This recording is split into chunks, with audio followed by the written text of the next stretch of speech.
I will never forget the sound of the wrapping paper tearing. It should have been the sound of joy, of excitement, but instead, it was the only sound in a room heavy with judgment. My daughter's tiny fingers tugged carefully at the silver paper, her eyes bright with hope. For a brief moment, I let myself believe that maybe this year would be different, that maybe my family would finally see her see me with something other than disdain. She smiled that soft, fragile smile children get when they think magic still exists. But when she lifted the lid of the box, her smile fell. It was empty. I saw it before she even said a word, just the plain cardboard bottom staring back at her. No toy, no tissue paper, not even a note. Nothing.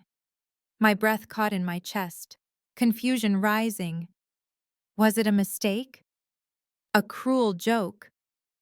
But before I could speak, my father's sharp laugh cut through the silence. Kids like her shouldn't expect anything. World's got enough leeches already. My daughter froze. Her small hands lingered inside the box as if maybe something was hidden in the corners, as if maybe she just hadn't found it yet. But there was nothing. Then came my sister's voice dripping with scorn. She's just like her mother, always expecting handouts. Worthless. The words burned. I clenched my jaw, trying to hold back the sting in my eyes. My little girl's chin trembled, her lips pressed tight against the tears she refused to let fall. She looked at me not to beg for help, but to see if she should pretend it didn't hurt. And in that moment, I hated myself. I hated that I had brought her here, that I had hoped for something normal, something kind, that I had believed even for a second that my father could be different. The room was silent, but for the ticking of the grandfather clock behind his chair each second, like a countdown to a breaking point. My daughter shut the flaps of the empty box with shaking hands. Then, in a voice so small it nearly broke me, she whispered, "I got you a gift too, Grandpa." The room shifted. My father smirked, leaning back with his whiskey. "Oh yeah, this should be good." But she didn't back down. She reached into her coat pocket and pulled out a folded piece of paper, holding it out with both hands. My chest ached watching her stand, so brave, so steady, even as her little fingers trembled. Something was coming, I could feel it, something none of us were ready for. I hadn't been home for Christmas in years, not since the divorce, not since the shame, not since my life crumbled and their judgment became unbearable. But when my daughter asked weeks earlier if she had a grandpa, I couldn't bring myself to say no. She wanted family, she wanted connection, and I wanted her to feel like she belonged somewhere beyond just the two of us. So I said yes. And now, here we were in this cold, perfect house that never felt like home, with relatives who had never wanted me and now wanted her even less. She had worked so hard for this moment, making little drawings for everyone, folding them into envelopes with care. She had asked me how to spell Aunt Sandra's name so she wouldn't get it wrong. She had tied her scarf that morning and asked if they would like her gifts. I had told her yes. And now she was standing before my father, offering him her small paper gift, while he stared down at her with that same disdain he had always reserved for me. He took it without care, unfolding it lazily with one hand while still holding his glass in the other. And then something changed. His face, the smugness melted. His brow furrowed. He blinked once, then again, as if he was seeing something he hadn't expected. The room held its breath. My sister scoffed, demanding to know what was on the paper, but he didn't answer. He just stared at it, silent. My daughter waited, her hands clasped in front of her, her face calm and steady, though her fingers still shook. I crossed the room slowly, afraid to break the moment. For the first time in my life, I saw my father not angry, not cruel, but still, quiet, human. He folded the paper with a kind of care I didn't think he was capable of, and placed it beside his chair. Then, without a word, he stood and left the room. The silence he left behind was louder than any scream. My daughter turned to me, her eyes uncertain. "Did I do something wrong?" she asked softly. I knelt beside her, pulling her into my arms, my throat tight with tears I couldn't release. "No, sweetheart, you did something brave." But inside I knew this wasn't over. Whatever she had given him, whatever she had reminded him of it, had struck something deep. And for the first time, I wondered if maybe, just maybe, my little girl had done what I never could, forced my father to feel. I barely slept that night. Even after we left my father's house, the image of his face stayed with me, creased, unsettled, stripped of its usual armor. He had looked at that paper as though it had clawed open some long-locked door inside of him, but he never said a word. He walked out of the room, and the silence that followed clung to me like smoke. Back at the small apartment I shared with my daughter, I tucked her into bed and kissed her forehead. She drifted off quickly, worn out from the long day, but I lay awake staring at the ceiling. My chest felt heavy, a war between fury and confusion raging inside me. How could they do that to her, give her nothing, humiliate her, and yet somehow it was she who had shifted something none of us had been able to touch? In the morning, the phone rang. I almost didn't answer when I saw the number flashing across the screen. My father never called me. In fact, he barely acknowledged me outside of holidays when he could publicly display his disdain. With a trembling hand, I picked up. "Come to the house," he said. His voice was rough but not sharp, almost tired. My instinct screamed no. But my curiosity, my daughter's innocent gift, pushed me toward yes. So later that day, I drove back, my daughter coloring in the back seat, humming to herself, as though yesterday hadn't cut her open. The house loomed as cold as ever, its windows reflecting the winter light, like unblinking eyes. My sister's car wasn't there, nor my stepmother's, just him. He opened the door before I knocked, as though he had been waiting. We sat in the same living room, but this time it felt different. The whiskey glass was gone. The air wasn't filled with derision or laughter. It was just quiet. My father looked older somehow, shoulders slumped, eyes darker. "What did she give me?" he asked finally. I blinked, startled. "You don't know?" He shook his head. "I saw the drawing, but I didn't understand it. Why would she draw that?" I swallowed hard. She drew our family. All of us. Together. But at the bottom she drew a little boy. She asked me who he was, and I told her I didn't know. She said he looked lonely. She must have made him up. My father's hands tightened on the armrest, knuckles white. His voice cracked in a way I'd never heard. "She didn't make him up." The room tilted, my breath caught. "What are you talking about?" His gaze fell to the carpet. "There was a boy. Before you. Before Sandra. Your mother and I." He broke off, rubbing a hand over his face. "He was our first son. He died when he was 6, an accident. We never spoke of it again." I felt the ground slip beneath me. A brother I never knew existed. A child erased from history, buried in silence, so deep that even his name was lost to me. My daughter, with her innocent eyes, had drawn him without ever knowing he had been real. My father's voice was low, broken. She drew him standing with us, smiling, like he belonged. I hadn't seen his face in decades, not since the funeral, and yet somehow she knew. The air between us crackled with something heavy, unbearable. My anger softened, replaced by something far more complicated. Grief. For the boy I never knew. For the father who had carried that pain and turned it into cruelty. For myself, growing up in the shadow of a grief never named. I wanted to scream at him for his cruelty, for the way he had shattered me, belittled me, poisoned every moment of my childhood. But in that instant I saw him not as the monster who had defined my pain, but as a man who had buried his own until it rotted him from the inside. Still, sympathy did not erase the scars. I folded my arms tightly across my chest, my voice shaking. "So that's why you hate me. That's why nothing I did was ever good enough, because I wasn't him." His eyes flicked up, startled. For once he didn't deny it. He just sat there silent, the truth too heavy to carry. And in that silence, I realized something I never had before. His betrayal wasn't just about me, it was about himself. His inability to forgive life for taking his son. His inability to forgive me for being alive when his first child wasn't. My daughter's small hand tugged mine suddenly. She had wandered in from the hallway, her eyes curious. "Mommy, can we go home?" she whispered. I looked at her, my brave, gentle girl who had given a gift that reopened a wound decades old. I squeezed her hand, feeling a new clarity. Yes, there were secrets. Yes, there was pain.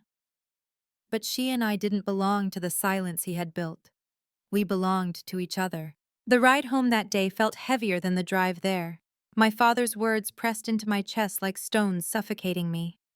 A brother, a child erased, a ghost at every family gathering explaining the unexplainable cruelty that shaped my life. My daughter hummed softly in the back seat, as if her little tune could drown out the storm swirling in my head. That night, after she fell asleep, I sat alone in the kitchen with a cup of tea that grew cold in my hands. My mind was a whirlpool grief, rage, regret. I had lived decades thinking I was simply unworthy of his love, cursed to always fail in his eyes. And all along, it wasn't really me, it was the shadow of a boy I had never known. But the knowledge didn't comfort me. It infuriated me. Because instead of love, instead of healing, my father had chosen silence, he had chosen cruelty, and I had paid the price. The next morning, I found myself dialing his number again. The words tumbled out before I could stop them. "We need to talk. No games, no silence, the truth." He agreed. When I arrived, his house seemed smaller. Somehow the grandeur stripped away. He sat in the same chair, but he looked diminished, as if confessing the secret had stolen what little strength he had left. I didn't bother sitting. I stood in front of him, my hands trembling, my voice sharp. "You let me grow up thinking I wasn't enough," I said. "You let me believe I was worthless. And it wasn't even about me. It was about him, about the boy you lost. You punished me for being alive." His jaw tightened. "You don't understand. You couldn't." "No, I do understand." My voice cracked under the weight of years. "I understand grief. I understand loss. But I also understand what it means to choose cruelty. You could have honored his memory. You could have loved harder because you knew what it meant to lose a child. Instead, you turned cold. You turned vicious. You destroyed your daughters because you couldn't face your son's death." He flinched, his eyes wet. It was the first time I'd ever seen my father look small. "I thought if I hardened, if I made you tough, you'd survive. I couldn't bear to lose another child." I laughed bitterly, tears spilling down my face. "You didn't save me. You broke me. And the only reason I didn't shatter completely was because I refused to become you." The silence that followed was raw, suffocating. His eyes searched mine, desperate for something, absolution maybe. But I had none to give. My daughter patted in quietly, then clutching her teddy bear. She looked between us, sensing the tension in the air. And before I could stop her, she spoke with the blunt innocence only a child could have. "Grandpa, why are you so mean to Mommy?" The question hit him harder than any of my accusations. His face crumpled, his shoulders sagged. For a moment, he looked like a man stripped bare, not the tyrant I had always feared. He opened his mouth, but no words came. I knelt beside her, pulling her close.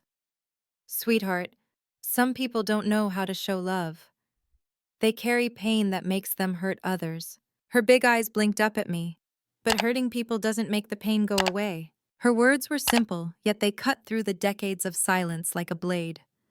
My father bowed his head, a sob catching in his throat. I realized then that the true betrayal wasn't only his cruelty, it was the silence. The refusal to speak, to grieve, to let the wound breathe.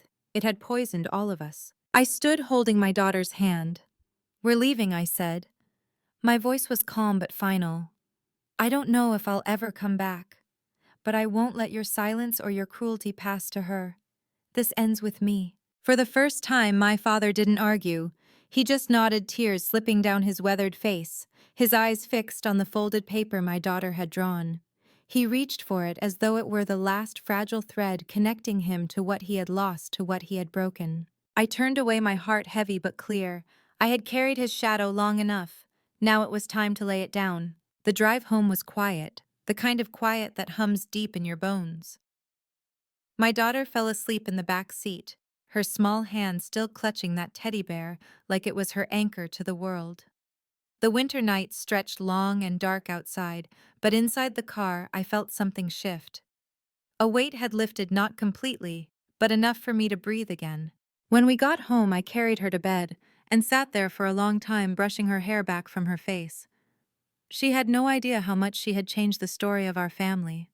Her innocence had forced the truth into the light, her little drawing tearing open decades of silence.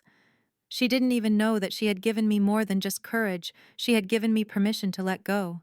In the weeks that followed, my father called. He left messages, sometimes short. "Please call me," sometimes longer, his voice breaking words spilling like he wasn't used to them. Apologies half-formed and fumbling. He wanted to explain to mend. But I couldn't pick up. Not yet. Maybe not ever. Because forgiveness isn't a switch you flip, it's a journey. And I was tired of walking paths that only led back to pain. Instead, I poured my energy into my daughter.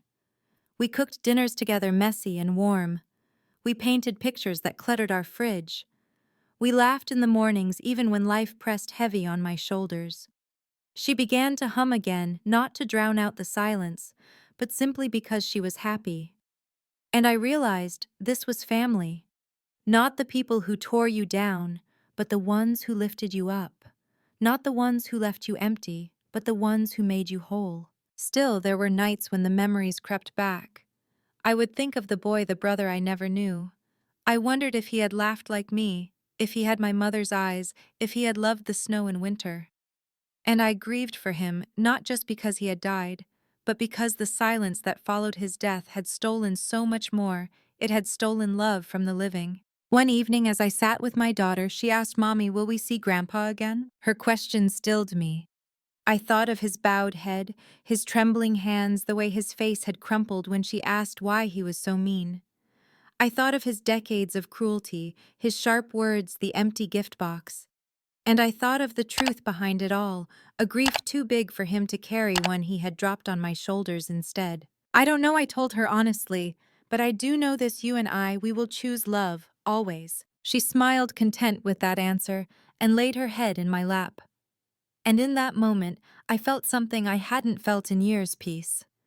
Not because the pain was gone, but because I finally understood it wasn't mine to carry anymore. The betrayal had scarred me. The silence had haunted me. But my daughter had broken the cycle with nothing more than crayons and courage. She had given me the chance to see that family is not about blood, it's about choice. And I chose her. I chose us. If you've ever been broken by the people meant to protect you, if you've ever carried wounds that weren't yours to bear, let my story be a reminder you are not defined by their silence, their cruelty, or their shadows. You have the power to end it, to choose differently, to choose love. So if my story touched something in you, please like this video, share it, so others may find hope. Subscribe for more stories of truth and healing, and leave me a comment. Tell me about the ways you found strength in the middle of pain. I promise your voice matters here. Because sometimes the bravest gift we can give the next generation isn't wrapped in paper. It's the choice to break the silence.